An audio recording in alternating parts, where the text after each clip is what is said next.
Master Tavern Keeper's History of the Old World.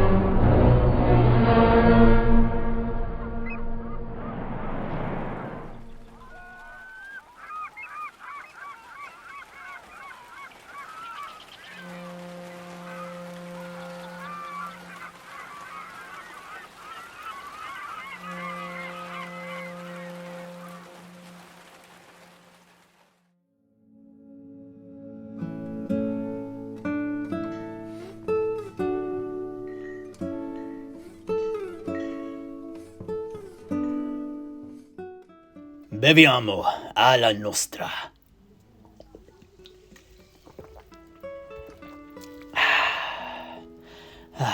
This triple X tastes like nectar after that arak.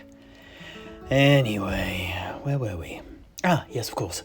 We just finished our discussion of the ancient Neakaran city of Marak by talking about their warrior priest caste, the Hursani. And Sedrik, you said you wanted to hear about one of our contemporary holy fighting orders. And I suggested the Knights of the Blazing Sun. Ah, yes, so you did, Heinrich. Oh, most noble knight. Oh, well, go on. What are these then? I'm guessing they're devotees of your empire's god king. No, they are not. I shall come to their patron later, but before that, in order to set the scene, we should talk about the Great Crusades. For without these, many of the knightly orders of the Empire, including the Knights of the Blazing Sun, would not exist. And if we are to discuss the Great Crusades, then we should really begin by introducing the sorcerer, Jafar of Araby. Oh, yeah, please. Back in the Empire, what little was told to us everyday folk about him made him out to be more like some ridiculous caricature. A mustache-twirling villain from a distant land without nuance or subtlety, rather than a real historical figure.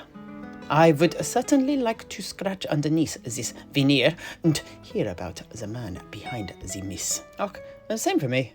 When I travelled around Astalia, his name was the worst kind of curse you could utter, as well as a name used to scare the children into going to bed at night. But truly, I have no real idea what he was. Well, in that case, I will do my best to oblige, but knowledge is scant. He was originally the lord of one of the small cities hidden away in the great desert. Which one, though, we do not know, as all trace of it and all records pertaining to it were erased from the land by the Crusaders. Anyway, Jafar apparently was not content with his small holdings, and his ambitions saw him both using his well-developed skills of persuasion and unnatural charisma to unite many of the various nomadic tribes in the region under his leadership. Oh, and where did he find these tribes then? Why, in the deep deserts, of course. Some occupy a specific territory, whilst others travel a land, but all are characterized by their nomadic lifestyle, moving from place to place. They're always everywhere and yet nowhere. You can obviously find a majority of them within the borders of Araby, but they also live beyond those, penetrating as far as the land of the border princes and even the empire itself. Although, that said, one place you won't find them is in the land of the dead. Oh, yeah, but of course. Who would willingly go there? Few. Apart from the likes of Abdul ben Rashid, and perhaps the most foolhardy of old-world treasure hunters. Although, that said, some nomadic tribes have occasionally wandered into old Nehekhara, but only by mistake, and usually because they have become lost in a sandstorm. Once they've realized their mistake, they'll not linger and soon leave the dreaded land of the dead, for they know what lies there. Through their traditional songs and tales, they're all too aware of the fall of the Tomb Kings of the East and the curse of Nagash. For the same reason, the nomads will also not venture too close to the ancient metropolises of the Tomb Kings that lay close to the lands of Araby. Oh, but with one exception, though. There is always an exception. Do you recall us speaking of the Scythians? Ah, the tribe that came to the city of Numas, believing that its prince, Tutankhamun, was an incarnation of their god, and now serve as his living servants. Ah, indeed, the very same, Senior Apprentice Steiner. Thank you. This is unique, though. The only other time you'll see an Arabian near a necropolis is when a young sheik, eager to prove his worth and make a name for himself, enters one of the ancient cities to unearth its untold treasures. Needless to say, most of these reckless individuals and their followers are neither seen nor heard of again. Anyway, back to Araby itself. Every part of the country that is not one of the great mercantile city-states is under the control of one of the desert tribes. These travel the empty lands between the city centres all the way from the great ocean to the great desert, herding their livestock with them, be it goats, camels or whatever, from atop their desert horses, only interrupting this to occasionally visit the cities. When they do, they arrive in large caravans to trade with the wily merchants therein for items that they themselves cannot produce. These trips are seldom extended affairs though, and they soon return to the trackless dunes of the desert and the animal skin tents of their fathers' fathers, in the same type of robes and scarves as did their ancestors in the times before the rise of Setra. They have been this way forever, and likely always will. At least until the end times take us all. Anyway, as a direct result of this harsh lifestyle, they are easily the toughest of the Arabian peoples, and not ones to mess with. Now, there are probably hundreds of different tribes, each unique, each set against one and all, but not without some commonality. And something that does very much extend to them all is a fastidious, universal code of honour. It is a knot that bonds them together, but also binds them into bitter rivalries that oft result in generations-spanning blood feuds over what we old-worlders would see as but the slightest of things. A common source of conflict is stealing. However, they do not think of it as we might. In their culture, the acquisition of goods, by any means, is seen as a just and righteous thing to do, just as long as it is taken from a rival tribe. This does not mean the victim will take the theft on the chin, though, hence the various disputes between tribes, but it is not seen as a heinous crime. In direct opposition to this, though, is theft within the tribe. This is an unforgivable offence, and swiftly and harshly dealt with. Anyway, fighting over resources often results in many deaths between rival tribes, and each death must be avenged, as must each subsequent death, leading to feuding without end. I think you get the picture, eh? But it is not only codes of conduct, tradition and culture that the desert tribes honour, though. I found them deeply religious, but as to what or who they worship and the practices and taboos they adhere to varied so greatly, even amongst the same tribe, that I was quite confused by it all. Anyway, the nomadic inhabitants of the desert have always been there, since the time of ancient Nehekara. But after Arkan the Black's War of Death, their numbers exploded, as the destruction of Bel Aliad, Dakisir, and many other cities of the Great Desert produced refugees in ungodly numbers. Some found shelter in the surviving cities, but most were forced into becoming nomads. The tales of the torment wrought upon the living by the dead of that time are preserved in the collective memory of the nomadic tribes through saga and song, and, as such, it is a wound that will never heal. So what are these tribes like, then? Albion, too, is a tribal society, you see. I wonder if it is very different from that of my homeland. Well, not so different perhaps. For a start, there is a clear hierarchy within each of the nomadic tribes. At the top sits the sheik, the leader of the tribe. I'd wager that they're not so different than the clan lairds of Albion that you told us about earlier, Sedrik. Och, I see. Anyway, the exact title varies from tribe to tribe, but each tribe, or clan within a tribe, invariably has a single central figure to lead them. The rank of sheik is also used by some of the armies of the cities of Araby to denote a powerful general in the army. But this is merely an adoption of the term, used to coerce the wilder, less civilized underlings who've been press-ganged into service to follow orders by giving them someone to respect, fear, and follow. The next most powerful person in each nomadic tribe is known as the Ani Mukta.